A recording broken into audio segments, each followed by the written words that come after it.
Quería comentar un tema dentro de estas cosas breves que surgió un poco de una conversación en redes sociales, en Twitter, pues una conversación que tuve con un tuitero que se llama Lenny, que preguntaba por, bueno, una historia sobre una posible mutación en un videojuego, un cambio am, un cambio producido en algún videojuego por en uno de estos de Mario, supuestamente por el impacto de un rayo cósmico en algún soporte de memoria que produjo un cambio y demás, y preguntaba si esto era posible, ¿no? Y entonces, pues, les cuento un poco mi respuesta a este usuario y luego otra cosa que nos comentó otro usuario luego por otro lado, que es de lo que quería hablar hoy. Lo que yo le respondía a Lenny era que efectivamente estas cosas pasan, no somos conscientes, pero estamos sometidos continuamente a un bombardeo de rayos cósmicos que es parte de la radiactividad natural con la que estamos acostumbrados a convivir.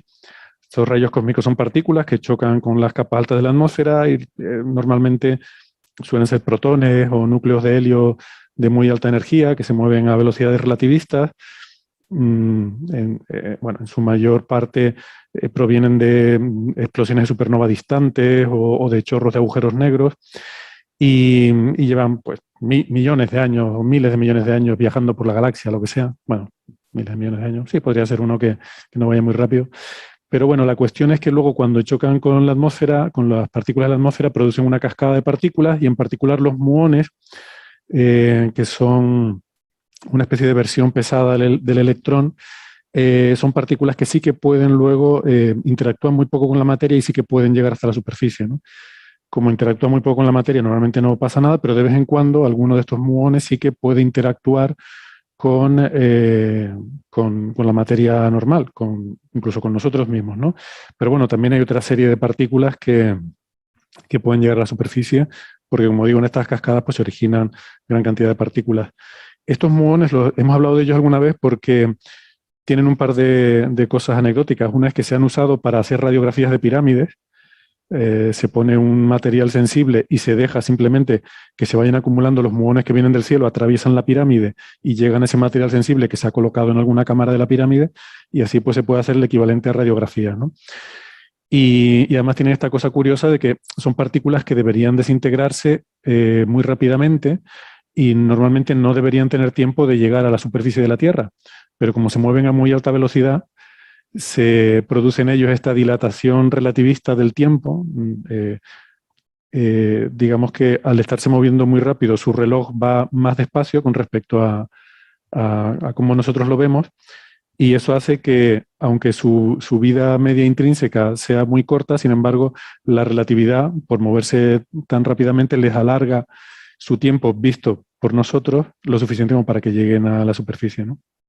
Pero bueno, me he desviado un poco del punto de esto de la interacción de rayos cósmicos con la materia.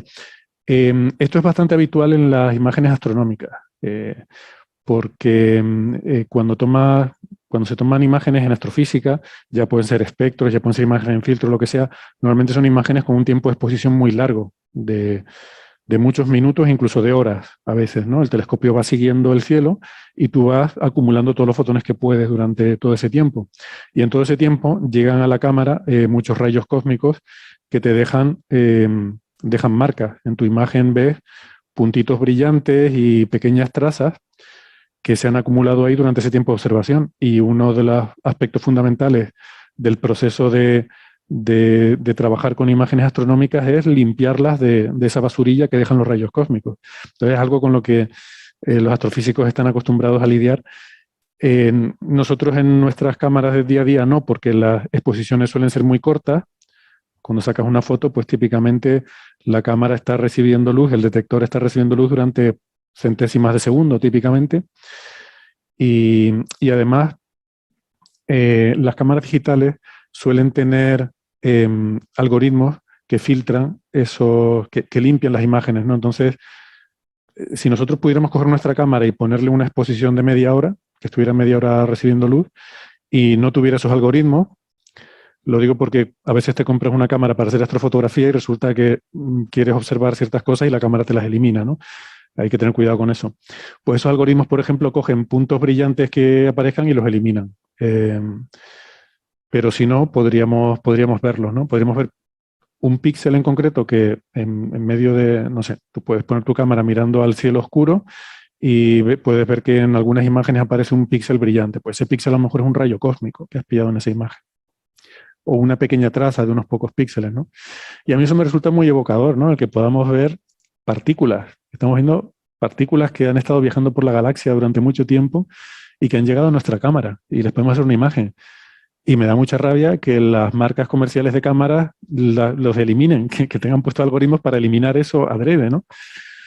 A lo mejor es lo más interesante que hay en tu foto. O sea, estás sacándole una foto ahí a un árbol o sacándote un selfie y resulta que es más interesante ese píxel malo porque eso es una partícula subatómica que viene de, yo qué sé, de los confines del universo.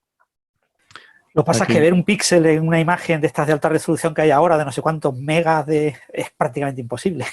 Claro, exactamente. Un píxel es despreciable en una imagen, ¿no? Pero bueno, a lo mejor podrías buscarlo, podrías tener algoritmos para buscarlo y decir, oye, en este selfie que te sacaste hay un píxel malo, pues lo miras, ¿no? Y resulta que era un rayo cósmico. Bueno, pues entonces yo le respondí al usuario que esto también pasa en las memorias de los ordenadores. Lo que pasa es que en un juego, típicamente, casi toda la memoria está ocupada por lo que se llaman los contenidos, ¿no? O sea, los vídeos, los gráficos, la música. Entonces, bueno, que en un gráfico, en una imagen, pues lo que dice Francis, ¿no? Que te cambie un píxel, no te vas a enterar. Pero hay una pequeña parte de esa memoria que contiene código, que contiene instrucciones. Entonces, si tú cambias una instrucción, pues a lo mejor puedes cambiar el funcionamiento de ese programa o incluso hacer que deje de funcionar. Y esas cosas pueden pasar. Y les comentaba la anécdota que nosotros en Coffee Break, justo antes de venir al museo, estuvimos unos meses, no sé si un año, utilizando una grabadora digital nueva que compramos, que estaba muy bien porque permitía grabar multipista y una serie de cosas. Y bueno, pues la estuvimos usando durante una época para hacer Coffee Break. Luego, como nos vinimos al museo, pues empezamos a usar el equipamiento del museo y ya esa grabadora no la estábamos utilizando, así que la guardé en un cajón y ahí estuvo, pues no sé, años. Hasta que hace unos meses la saqué para usarla porque, bueno, me hacía falta, porque me habían pedido para hacer una entrevista de estas por Zoom, por videoconferencia, entonces la saqué para usarla como interfaz del micrófono. Y bueno, hicimos la entrevista y tal. Y luego cuando escuché la entrevista, ya cuando se publicó, me di cuenta de que el sonido estaba mal. Había un clic que sonaba cada segundo. O sea, cuando yo hablaba, sonaba un clic, clic, clic cada segundo, ¿no? Muy molesto. Entonces me puse a investigarlo y resulta que no era el micrófono, era algún problema con la grabadora, pero no conseguía yo dar con la raíz del problema hasta que ya desesperado, cuando ya has probado todas las soluciones cuerdas, como yo le decía, todo lo que pensaría una mente sana, ya empiezas a darle a cualquier cosa. Y una cosa que se me pasó por la cabeza, pues fue volver a flashear la ROM de la grabadora. O sea, la memoria esta que viene de fábrica con el programa el software que viene de fábrica para que funcione, ¿no? Que bueno, eso en principio pues no se puede alterar, entonces no tendría mucho sentido, pero le volví a poner el mismo de fábrica porque, como digo, ya no sabía qué hacer. ¿Tuviste que usar un grabador de PROM o algo así para hacer ese flashado? No, porque ya vienen preparadas para hacerles actualizaciones del firmware y estas cosas, ¿no? Entonces, simplemente haciendo no sé qué procedimiento, lo vi en el manual, tú te podías descargar el fichero de la web, ponerlo en la tarjeta de memoria y dándole no sé qué combinación de teclas, pues cogía el fichero ese de la memoria, de la tarjeta SD y la propia grabadora lo flasheaba, ¿no? Es muy sencillo. Hoy en día casi todos los dispositivos tienen formas así, modos de ingeniería para hacer eso, ¿no? Para flashear el firmware. Y resulta que con eso se curó. Entonces yo siempre he sospechado, porque a ver, que una cosa esté funcionando bien, la metas en un cajón durante un montón de tiempo y luego al sacarla tenga un fallo de software, en un software que está en una memoria ROM, que tú no puedes cambiarlo, pues me ha hecho sospechar que probablemente lo que pasó fue esto, un rayo cósmico que además los muones pueden atravesar la materia, con lo cual aunque esté en una casa y metido en un cajón es posible que se vea afectado. La probabilidad es baja, pero puede ocurrir, con lo cual yo me he quedado con la idea de que eso puede haber sido lo que ocurrió, ¿no? Y me parece una explicación atractiva, además para algo de coffee break, es como lo apropiado, ¿no? Que un rayo cósmico haya sido el causante del problema. No se me ocurre mejor explicación. Bueno, pues después de toda esta introducción larguísima, lo que quería comentar es que después otro usuario que se llama Ángel Martín nos envió un artículo en un blog que hace referencia a algo que es muy interesante, que se llama bit flipping, lo llaman en ese artículo, aunque originalmente se llama bit squatting. Y el bit flipping lo que es una técnica que se puede usar para hackear un poco, ¿no? Que es el equivalente a una cosa que se llama, hay una cosa que se llama type squatting, que consiste en aprovechar el hecho de que cuando tú estás tecleando una dirección de una página web, a veces te puedes equivocar al teclear. Entonces hay hackers que lo que hacen es comprar dominios que son parecidos a los dominios de grandes empresas que mucha gente usa, pero haciéndole un pequeño cambio en el nombre, que sea un cambio habitual que tú te puedes equivocar al teclear. Por ejemplo, una forma es cambiar el dominio, ¿no? En vez de poner, por ejemplo, windows.com o microsoft.com, pues que en vez de .com pongas .co, que no sé si co puede ser de Colombia, el dominio o algo así. Bueno, un error común que uno puede cometer al teclear, o que en vez de poner Windows, pues que en vez de la S pongas una X, que es una tecla que está ahí cerca, y pongas Windows, ¿no? Entonces, hay gente que se dedica a reservar este tipo de dominios que se parecen a los reales, pero que con un error al teclear te puedes equivocar e ir a esa otra web. Entonces ellos te ponen una web que se parece mucho a la original y tú no sabes que has accedido a una web pirata en la cual tú vas a poner pues tu nombre de usuario, tu contraseña y demás, ¿no? Supongo que esto es más interesante en el caso de bancos, por ejemplo. Y esa es un poco una técnica de intentar sacar información de la gente. ¿Qué pasa? Que esta técnica de bit flipping es bastante flipante y de ahí el nombre. Bueno, no, de ahí el nombre no. Y tiene que ver con que lo mismo puede pasar, pero no porque tú te equivoques al teclear, sino porque en algún momento en todo el proceso de solicitar información al servidor puede haber una mutación en el nombre del dominio que tú estás pidiendo y que un bit cambie, por ejemplo, por un rayo cósmico, típicamente, que cambie un bit y eso haga cambiar el nombre que tú estás solicitando. Entonces, esto lo han investigado y viene originariamente de un artículo, un artículo que se publicó en los proceedings de una conferencia que se llama Black Hat, que es una conferencia de seguridad informática en 2011, donde unos investigadores de la empresa Raytheon se dedicaron a investigar esto. Que Raytheon es una empresa que trabaja sobre todo en temas, es un contratista del ejército de Estados Unidos. Entonces, bueno, temas de ciberseguridad pues son muy importantes para ellos. Y presentaban un estudio de este tipo de cosas. Se dedicaron a investigar, cogieron varios nombres de dominios bastante comunes, como estos, Microsoft, Windows, no sé, los tienen por aquí listados. Cogieron esos dominios, los pusieron la representación ASCII, los bits, y vieron cómo cambia el nombre del dominio cuando tú cambias algún bit de esa representación.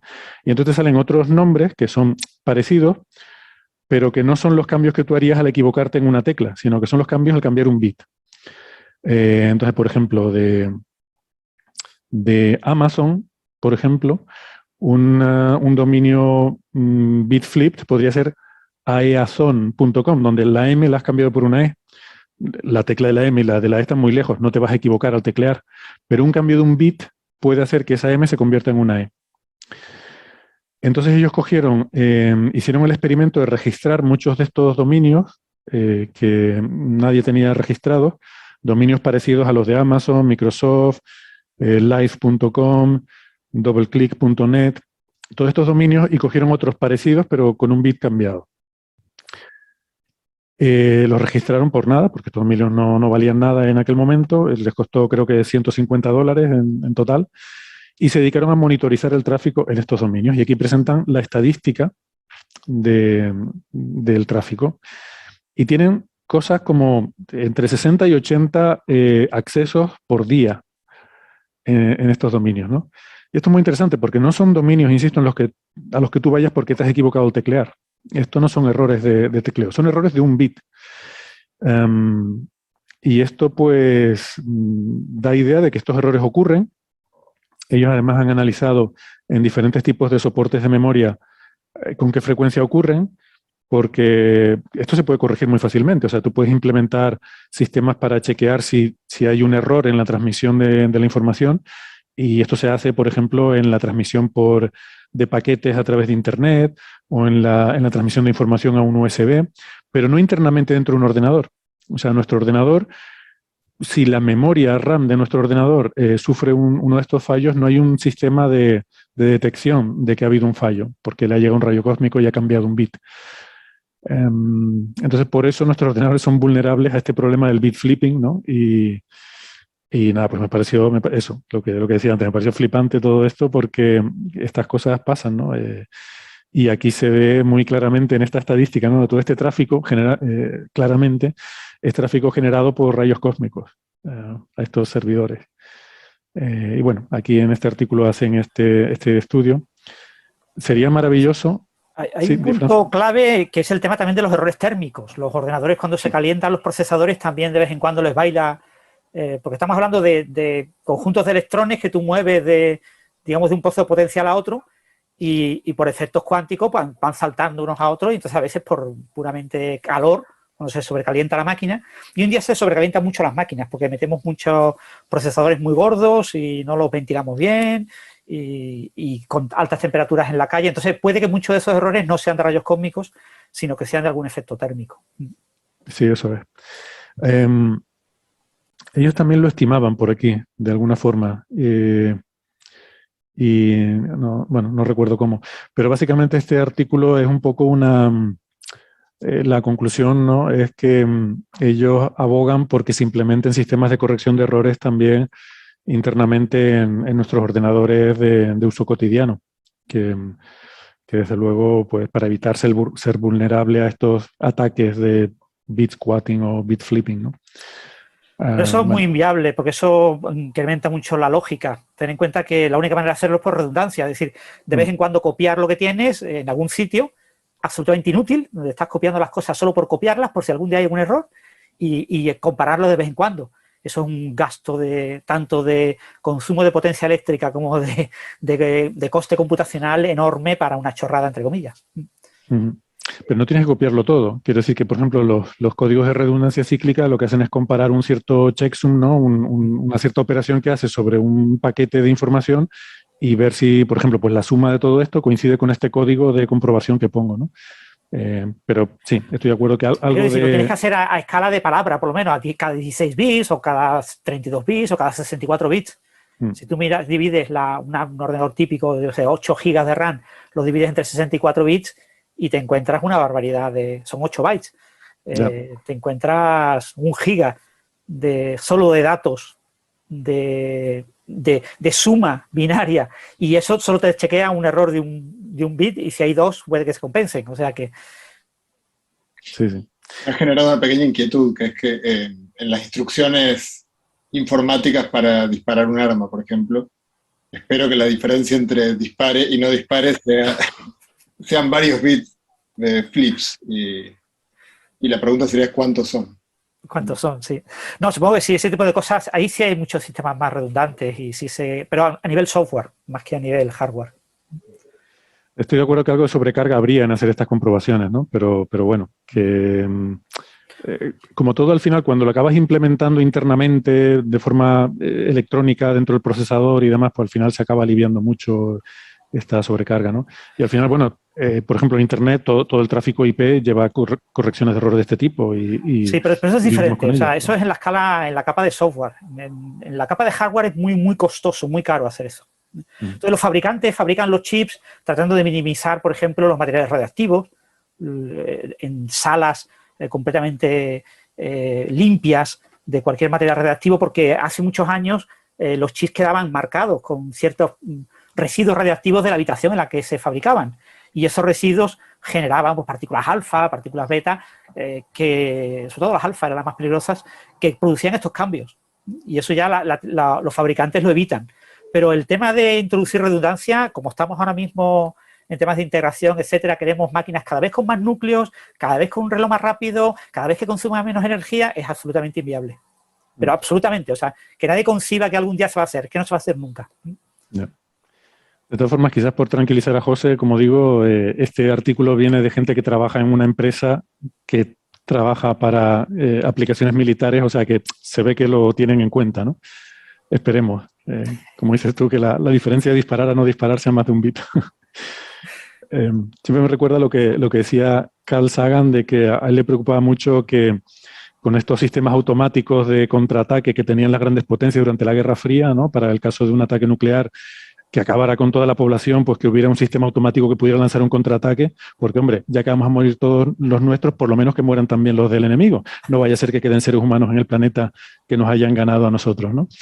Entonces, le preocupaba que estos sistemas automáticos pudieran ser confundidos por un fenómeno natural como el impacto de un meteorito.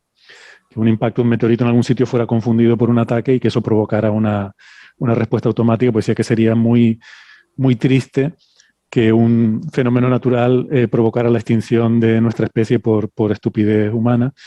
Y digo, bueno, pues mira, no un impacto de un meteorito, pero ya sería todavía incluso más ridículo que un rayo cósmico pudiera provocar algo así, ¿no? Según el temor ese que expresaba José. Pero bueno, vamos a confiar en que no.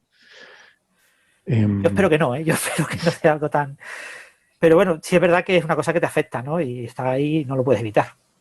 Lo curioso es que esto, bueno, se ve que se han dado cuenta antes la gente que estudia estos temas informáticos que los hackers, porque cuando ellos fueron a registrar estos dominios no valían nada y estaban disponibles. Con lo cual quiere decir que no habían ido ya los hackers a pillarlos, ¿no? Sí, salvo los de Apple. Comenta el artículo, los de Apple estaban ya pillados, lo mismo lo ha pillado la empresa, la propia compañía, para protegerse, o lo mismo lo ha pillado algún hacker para, yo qué sé, ver las últimas novedades de Apple antes de tiempo y poderlas anunciar